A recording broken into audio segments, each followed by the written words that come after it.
There's new life in our worship. There's new life in our service.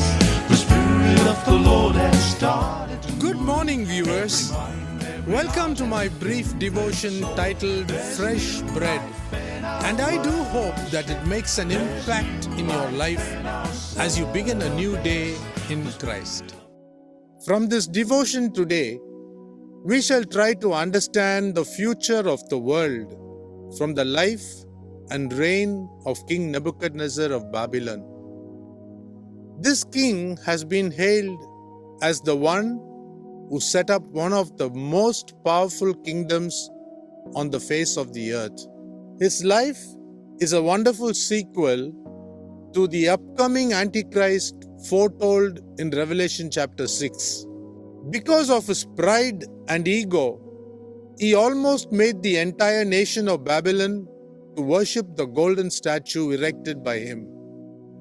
Read Daniel chapter 3, verse 1.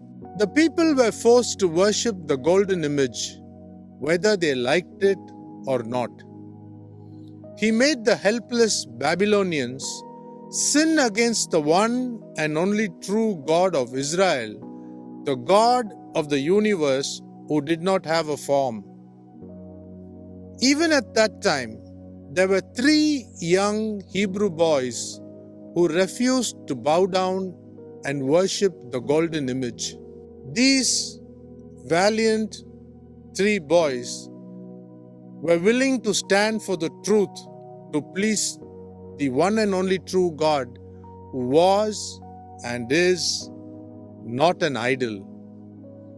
In today's understanding of the Bible, we see that these 3 men or the 3 boys represented the 144,000 Jews whom God will hide and keep so that they escape the great tribulation. Read Revelation chapter 7 verse 4. They will not have to go through the acid test of making the refusal to take the 666, that is the mark of the beast, in their right hand or in their forehead. This is the administration of grace from the God of abundant grace, our Lord and Savior Jesus Christ. Further, the third group of people who will escape the tribulation because of the blessed hope of rapture is being represented by Daniel, who escaped the fiery furnace. Finally, the fourth group are the citizens of the earth who will be forced to take the 666 to survive the tribulation by compromise, just like those who bowed down to worship the golden image set by Nebuchadnezzar, a shadow of the upcoming New Testament Antichrist who is about to enter the scene of action. Those who agreed to accept the 666 mark, the Bible records that they would be refused access to heaven where God is and will be thrown into the lake of fire where the false trinity, that is, Satan, Antichrist and the false prophet, will spend eternity.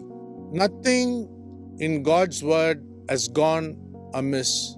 So it is time to take stock of our lives and set it up in such a way that we can face the future.